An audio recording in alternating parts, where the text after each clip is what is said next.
Okay, good morning. Today we are going to find the square root of any number by using prime factorization. So what is meant by prime number? Prime number म्हणजे काय? Prime number म्हणजे ज्याला फक्त दोन factors असतात. Means number which has only two factors, that is called as prime number. Okay?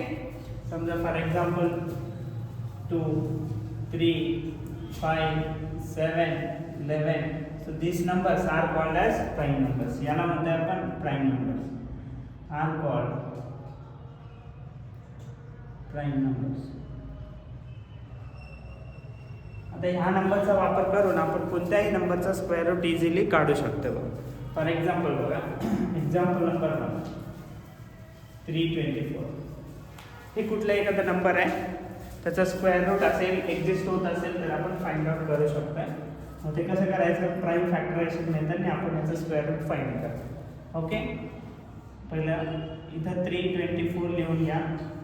त्याच्यानंतर जास्तीत जास्त आपण हे 2, 3, 5, 7 एवढ्या नंबरचा वापर करतोय. जर हे पॉसिबल होत नसेल तर पुढचे नंबर्स घ्यायचे. शक्यतो हेच घ्या, सोपं जाईल. बघा समजा इथं 2, 4 आहे म्हणजे इव्हन नंबर आहे, तर 100% कितीने डिवाइड होते? 2 ने होते. 3 ने होते का चेक करू. 3 + 2 5, 5 + 4 9. 9 म्हणजे डिव्हिजिबिलिटी टेस्ट एक्झिस्ट करते, म्हणजे याला 3 ने डिवाइड करू आपण. 3 1 चा 3. आता इथं 2 डिजिट घेत असल्यामुळे इथं काय घ्यायचं? 0. 3 8 चा 24. 108. या 108 ला अजून 3 ने होते का बघू आपण. 1 + 8 म्हणजे 9.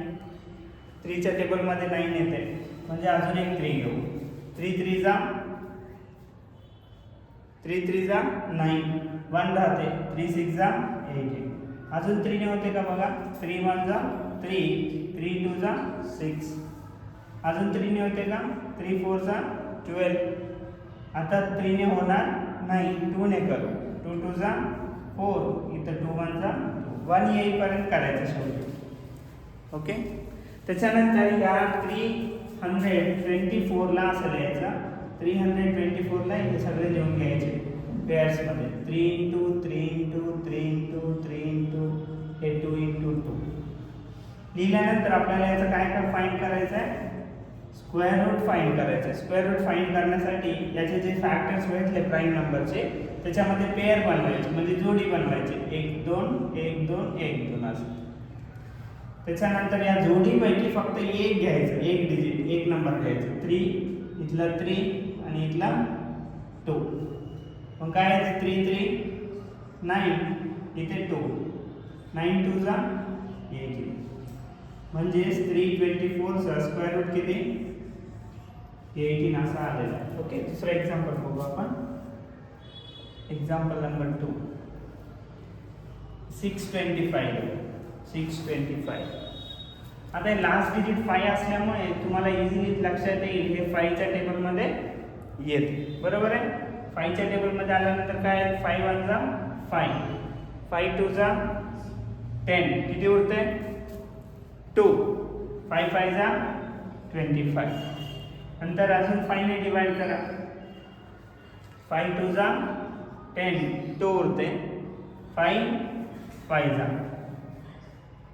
नंतर 5 5 चा 25. इथे 5 1 चा 1.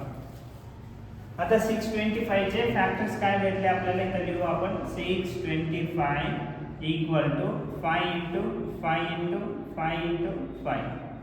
नेक्स्ट स्टेप काय करायचं? तर रूट मध्ये लिहायचं. 25 √ 625.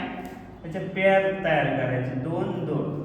ओके, मग या दोघांपैकी किती घ्यायचे? इथं 1 घ्यायचा. या दोघांपैकी 1 घ्यायचा. 5 5 चा 25. रूट 625 ची व्हॅल्यू किती आलं? 25. म्हणजे स्क्वेअर रूट ऑफ 625 इज 25. तिसरं एक्झाम्पल बघू आपण. तर हे तर सगळे फॅक्टर्स पडतात, काही वेळेस प्राईम नंबर्स येतात बघा. For example 289. आता याला 2 ने डिवाइड होणार नाही. शेवटचा डिजिट कोण आहे? 3 आहे, सॉरी 9 आहे. नंतर बघा 9 + 8 किती? 17 + 2 19. 19 हे 3च्या टेबलमध्ये येणार नाही, म्हणजे हे पण पूर्ण 3च्या टेबलमध्ये येणार नाही. एकच ऑप्शन आहे इथं, हे शेवट 17च्या टेबलमध्ये येते. कोणाच्या?